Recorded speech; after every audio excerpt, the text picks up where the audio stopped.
The memory was a scar that never truly healed, a scene played on a loop in my mind. I was 9 years old, standing in my small bedroom in Spokane, Washington.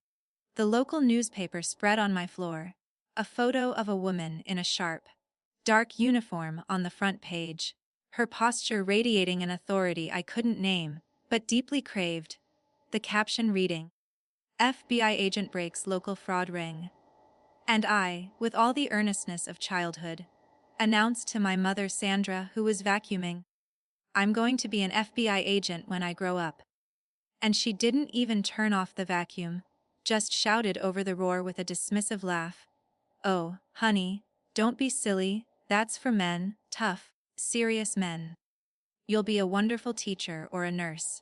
Now, go play with your dolls." The vacuum's whine drowned out my protest, but her dismissal echoed louder. A theme that crescendoed a decade later at my high school graduation party in our modest backyard. The scent of charcoal and cheap beer in the air, where my uncle, a former Marine, asked about my plans, and before I could answer, my mother, clutching a paper plate of potato salad, cut in with her well-practiced, loving smother. "Lena is going to community college for early childhood education. It's perfect for her, she's so gentle, so patient with children. All that law enforcement nonsense is behind her." She patted my cheek as if I were a toddler who'd outgrown a superhero phase.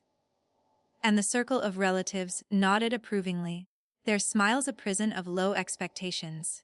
I stood there, in my cheap dress, my diploma feeling like a betrayal in my hands, the dream of any uniform, let alone the coveted FBI blues, crumbling under the weight of her perfect plan for my gentle, small life. That night, I didn't argue. I packed a single backpack with jeans, running shoes, and the 800 I'd saved from 3 years of babysitting. And as the first hint of dawn painted the sky, I slipped out the back door, leaving a note that said only, "I have to find out for myself," and boarded a Greyhound bus headed south, the hum of the engine a vow to the ghost of that 9-year-old girl. I would become the woman in the newspaper. Or I would die trying. The bus dumped me in the relentless sun of Sacramento, California, a city of sprawling strip malls and hollow dreams.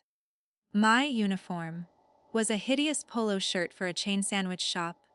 My world the sting of vinegar and the ache of feet on linoleum. My home a cot in a youth hostel where the sounds of other lost souls kept me awake.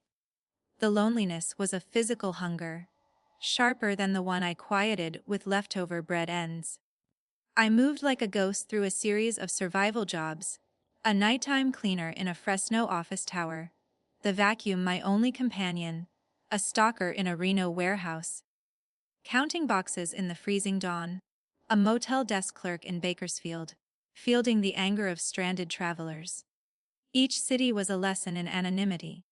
Each paycheck that vanished to rent and noodles a confirmation of my mother's worldview, that I was built for small, safe things.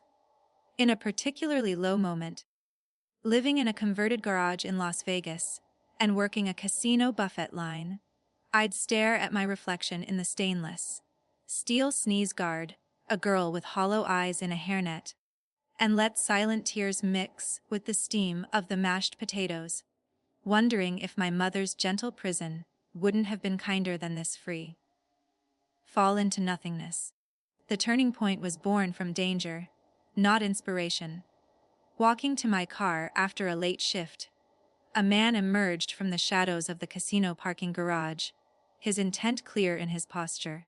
A primal electric fear shot through me, followed by a surge of furious refusal. I didn't run. I turned, faced him, held my keys like claws, and yelled, "Back off!" with a voice that didn't tremble. He hesitated, startled by the ferocity in a gentle girl, and slunk away. I sat in my locked car, shaking, not with fear, but with power. In that moment, I understood safety wasn't a condition given by others. It was a skill, a strength to be built. I would never be a victim again. The next day, I didn't look for a teaching assistant job. I walked into a martial arts dojo and signed up for lessons with my last $50. The path from that Las Vegas parking garage to a place among the nation's most elite was a solitary, grueling pilgrimage of the body and mind. I moved to San Diego, drawn by the ocean and the presence of the military. I worked 3 jobs: a waitress at a seaside diner, a security guard at a tech park, and a front desk clerk at a gym, where I could train for free after hours. My body became my project. I ran on the beach at dawn until my lungs burned. I lifted weights until my muscles screamed. I studied for the police officer entrance exam at the library, memorizing penal codes and procedural law. I thought of my mother's patronizing pat on the cheek. I used it as fuel for every burpee, every flashcard. I joined the San Diego Police Department as a recruit. The academy was a shock of discipline, firearms training, defensive tactics, endless runs in full gear. I was not the strongest, but I was the most relentless. I graduated and spent 4 years as a patrol officer in some of the city's toughest neighborhoods. The uniform, navy blue, the badge heavy on my chest, was a start. I saw the worst of humanity, but I also learned to command chaos, to diffuse violence with words and presence, to build cases from scraps of evidence. I applied for, and was accepted into, the SDPD SWAT team as a negotiator and intelligence officer, one of the first women on the team. The revenge was in the skill, the calm, steady voice on the megaphone, the ability to read a tactical map, the respect earned from the most hardened operators, not through talk, but through competence under fire. But the dream, the little girl's dream of the FBI, never faded. I used my experience to apply for the FBI. The process took years: background checks, polygraphs, interviews, a brutal physical fitness test I trained for like an Olympian. When the acceptance letter to the FBI Academy in Quantico, Virginia, arrived, I didn't call home. I packed my life into my car and drove across America, toward my destiny. The academy was the hardest thing I'd ever done, a relentless gauntlet of academic, physical, and tactical training designed to break you. But I had been broken and rebuilt so many times already. I thrived. I graduated, was sworn in as a special agent of the Federal Bureau of Investigation, and was handed my credentials and my weapon. The suit was my new uniform. But the authority it represented was ancient and profound. My first posting was to the Phoenix field office, working white-collar crime. I was meticulous, patient, and dogged. I learned the art of the interview, the science of forensics, the strategy of building a federal case. I volunteered for every training, every certification: hostage rescue, crisis negotiation, advanced surveillance. I transferred to the Critical Incident Response Group, the FBI's National Level Crisis Response Unit. My world became one of high-stakes standoffs, hostage situations, and counterterrorism operations. I worked alongside the best from every agency, and on a joint task force, targeting a sophisticated international smuggling ring with suspected terrorist ties. I was assigned to work with a tactical element from Novel Special Warfare, a Navy SEAL team. The SEALs were legends, a closed world of almost mythical capability. As the FBI's lead crisis negotiator and intelligence lead on the case, my job was to provide the behavioral profile and negotiation strategy for a high-value target they were tasked with capturing. The initial meeting at a secure facility in Virginia was a study in silent assessment. The SEAL team leader, a man known only by his call sign, Viking, with eyes the color of a winter sea, looked at me, the woman in the suit, with a gaze that was neither dismissive nor welcoming, simply evaluative. I didn't flinch. I laid out the psychological profile, the known patterns, the predicted flashpoints. My voice was calm, my analysis razor sharp, born from 1,000 case files and a lifetime of learning to read people to survive. He listened, asked 2 piercing questions, then nodded. All right. You're embedded with us for the op. Keep the subject talking. We'll do the rest. The operation was in a tense, densely populated European capital. The tension was a live wire.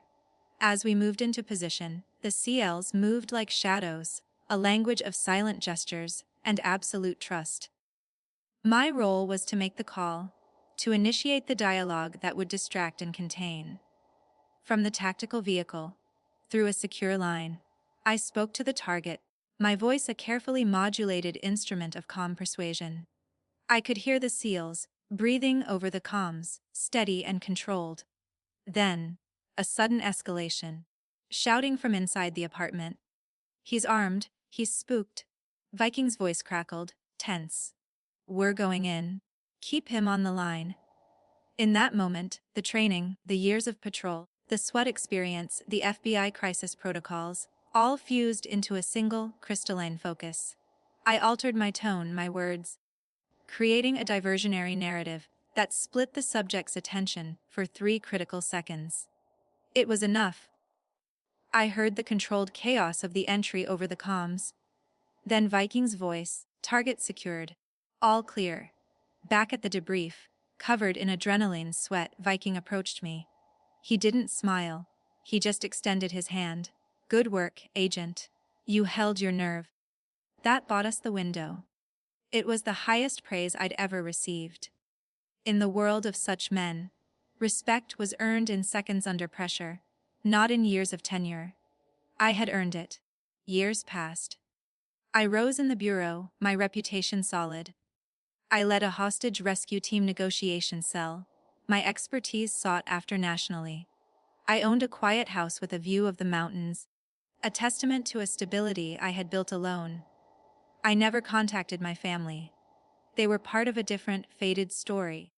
The reckoning came at a national law enforcement memorial event in Washington, D.C., a solemn gathering of agencies from across the country. I was there representing the FBI's CIRG. The event was held at a memorial park, rows of stone and silence honoring the fallen. After the ceremony, as I stood quietly by the FBI's section of the wall, I felt a familiar, jarring presence. I turned. There, 20 feet away, holding a small bouquet of flowers, was my mother, Sandra. Older, frailer, her eyes scanning the crowd with a lost expression. She was with a support group for families of fallen officers from her region. A neighbor's son had been killed in the line of duty.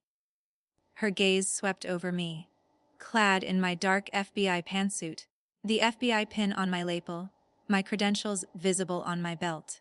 It passed, then snapped back. The confusion was total. Then it melted into a dawning, earth-shattering recognition. Her eyes traveled from my face, down to the badge, back up. They widened in pure, uncomprehending shock. Then, they moved past me, and I saw her focus lock on the man who had just walked up to stand beside me, Viking, out of uniform but unmistakable in his bearing, who had come to pay his respects to a fallen SEAL. He nodded to me. Agent. I nodded back. Chief. The simple, equal exchange of respect between 2 elites was a language my mother understood viscerally. She saw the Navy SEAL, a symbol of ultimate American toughness and prowess, acknowledge her daughter as a peer. She saw me not as a gentle teacher, but as a federal agent who worked in the same lethal arena as a CL. The bouquet fell from her hands. Her hands flew to her mouth, but no sound came out. Tears, not of pity or condescension, but of overwhelming, devastating awe and regret, poured down her face. She took a step back, as if the truth was a physical force pushing her away. She saw the little girl she had told to play with dolls, now standing shoulder to shoulder with a warrior, in a uniform of authority she could never have imagined. I held her gaze for a long moment. I felt no anger, no triumph. I felt a profound, quiet closure, like a vault door sealing shut on the past. I gave her the slightest, almost imperceptible nod, an acknowledgement, nothing more. Then I turned back to the wall of names, to my fallen colleagues, to my purpose. My mother stood there, broken and remade by the sight. before finally being led away by her group, leaving her flowers on the ground. The girl she stopped had not just entered the room, she had entered it at the highest level, with the most respected warriors in the nation. And in that silent, sacred space of sacrifice and honor, her lifelong narrative of my gentleness was finally, and forever, laid to rest.